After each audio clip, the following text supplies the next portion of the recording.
Nababawasan na ba ang paggalang ng taong bayan o respeto sa ating mga kagalang-galang na mambabatas, especially ang senador at ang mga congressman?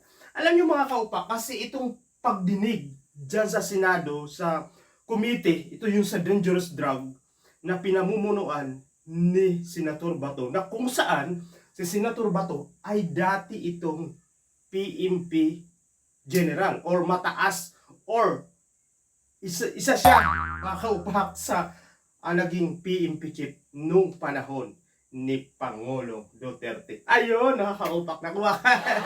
So kayo ba kaupak? Kasi itong pagdinig, naku, nakatanggap si General Bato ng pambabas o pagbabatikos sa taong bayan. At hindi lang yan ha, kasama ang kapwa at dati niyang mga senador. Kung saan sinasabi, wala.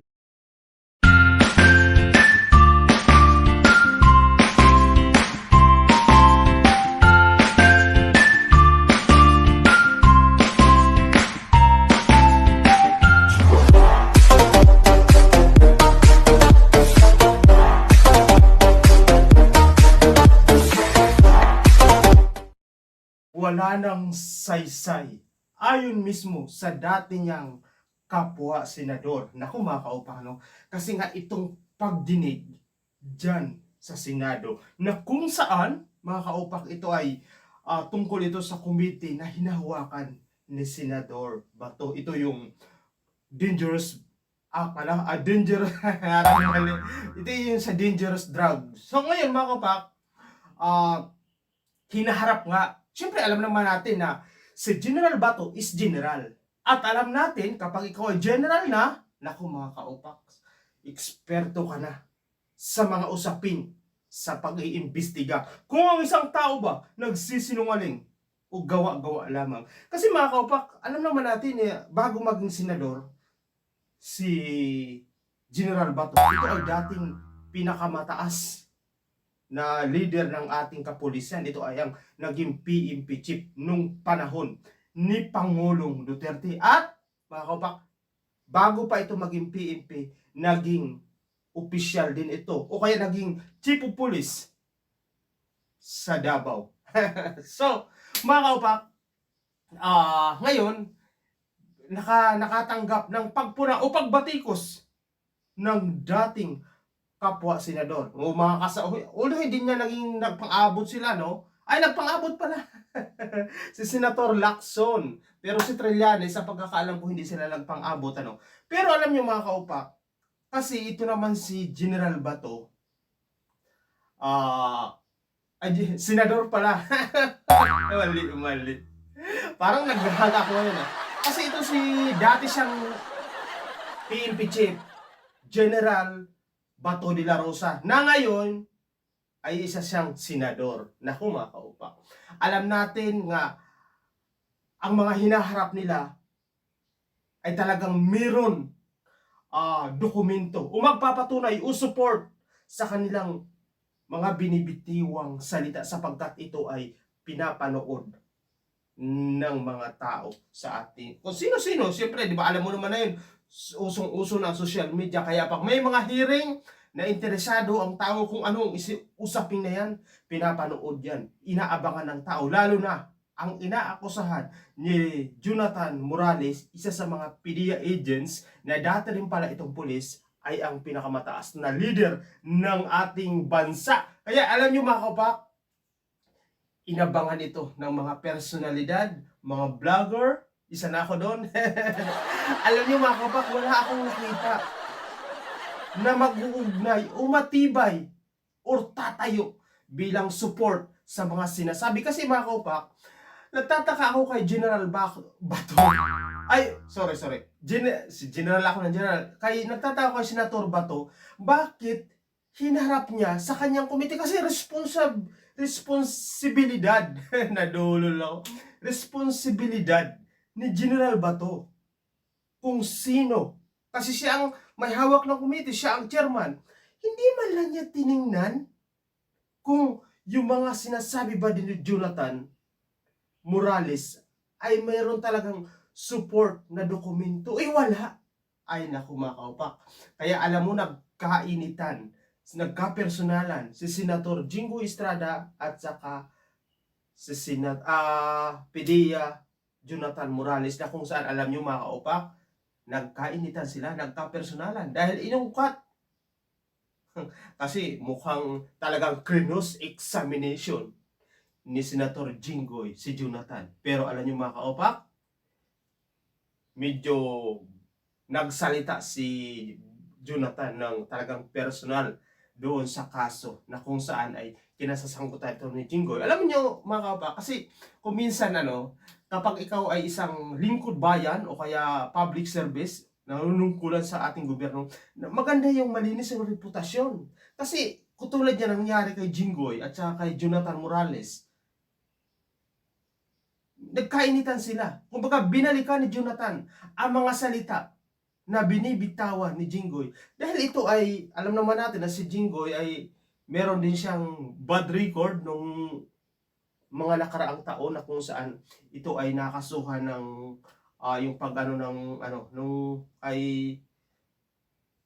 Bacones, ayun, yung mga pork barrel na kung paano ni nakulong yan sila So ngayon, mga kaupak, medyo binalikan siya. Kaya lang naman ito din ang ni Jonathan kumbaga si Jonathan ay isa din sa mga hindi magandang record kasi kumbaga ni-research din ito ng mga mababatas o tiningnan ang kanyang record. Meron din pala ito mga kapalpakan o mga bad record ng mga nakaraang administration. Kaya sila siguro naku mga kaupak, yan ang mahirap yung gumagawa ka ng mga hindi maganda, gumagawa ka ng kasinungalingan, pero dumating yung punto na nagsasabi ka na ng totoo, wala nang sa'yo naniniwala or yung credibilidad mo kini-question na. Kasi nga, marami pala ito si Jonathan, natanggal sa ganyan, sa pagkapulis, tapos ang dami niya mga dating mga nasangkot sa mga gawain hindi maganda, kaya kumbaga ito ay inungkat ni Senator Jinggoy. At sa kabilang side naman, binalikan ni parang nasunog. Tama ba yung term ko? Nasunog si Jinggoy. Talagang inungkat ni Jonathan ang kanya. So, alam mo mga kabak, sa observation ko doon sa hearing, nakikita ko yung mga body language ng mga senador kung sino ang pabor kay Pangulong Marcos at pabor kay Pangulong o dating Pangulong Duterte. Alam niyo mga kabak, kasi ito, nagulat ako sa binitawang salita ni Pangulong Marcos na sinabihan niya, ito daw si Jonathan parang jukebox. Na kumbaga parang karaoke, karaoke mga kapak, yung uso nung 90s, na kung saan pag hinulugan mo ng pera, kusa itong kumakanta. Ganyan inilarawan ni Pangulong Marcos. Kasi siguro, kilala ni Pangulong Marcos si Jonathan, kaya siya nakapagbitaw ng salita ng ganyan. So ngayon mga kapak, ang aking analyze sa isip ko, siguro gusto nila magkaroon ng support o tumayo ang salita na binitawan ni Pangulong o dating Pangulong Duterte sa isang prayer rally na kung saan sinasabi niya na si Pangulong Marcos, nung time na siya pa ay mayor pa si Pangulong Duterte, pinakitaan siya ng PDEA, ng list o listahan na kung saan nung time na yun, senador naman si Bongbong Marcos na ngayon presidente, na kung saan nandoon daw ang pangalan ni Pangulong Marcos. Pero nagtataka naman ako bakit ito ay hindi na na question bago siya maging presidente. Kasi ngayon kaduda-duda. Kasi mga kaupak, nag-question sa salita sa mga PDEA leak niya kasi nag-leak mga kaupak. Ngayon siguro gusto ng mga DDS na tumayo yung salitang binitawan ni Pangulong Duterte na may katotohanan. Ngayon hinarap ni Bato. Alam naman natin si Bato, loyal na loyal yan kay Pangulong Duterte. Kaso lang mga kaupak, nako, hindi ko maintindihan si Ronald Bato kung nagpapagamit ba o ginagawa lang niya ang kanyang trabaho. Sapagkat nakita ko sa mga buka ng bibig ni Jonathan, wala siyang matibay. Puro marites lang. Kasi mga kaupak, hinahanapan siya ng dokumento nasaan yung listahan. Ang sabi niya, binigay niya sa superior. Tinanong ngayon ng mga mababatas kung sa superior niya, sa pinagbigyan ni Morales, sabi naman ng kanyang superior, wala naman daw binibigay. So, maliwanag na puro chismis lang. Gusto lang nila magkaroon ng katotohanan o suporta o tumayo ang binitawan na salita ni Pangulong Duterte na si Pangulong Marcos ay nasa listahan ng PDEA. Kaya ito ay... So, alam mo na, mga kapak, meron siyang hindi magandang intensyon. Sapagkat alam naman natin na kapag pinatutuhanan yan at talagang matrigger yung tao, ano ang mangyayari? Sino ang Vice President? Ang anak mismo ng dating Pangulo. Kaya alam mo mga kaupak, umiinit ang politika ngayon. Lalo na ngayon mga kaupak, bago I guess first quarter o second quarter ng October, magkakaroon na ng deadline ang pag-file ng Certificate of Candidacy. Kaya alam nyo mga kaupak, nako, talagang asahan nyo na painit ng painit ang batuhan ng kanilang mga putik. Kaya mga kaupak, dahil eleksyon na naman sa susunod na taon, nako, hindi lang talagang magkakapersonalan ito, talagang makakarinig na tayo ng masasakit na salita. Alam nyo mga kaupak, nasa atin pa rin ang talagang tama na pagdidesisyon kung ano ang dapat na maglingkod sa bayan. Dapat yung transparent, may puso at makabayan. At siyempre, mga kaupak, piliin naman natin para naman yung mga babayan natin makakatikim naman ng maayos na gobyerno. Hindi yung pag umupo yung isa, hahabulin yung isa. Kumbaga wala silang kumbaga ang nangyayari mga kaupak, aminin na natin naggagantihan na lang. Kasi alam nyo naman kung saan nauso ang mga salitang bangag. Ito ay ang mga binitawan sa salita ni Pangulong Duterte.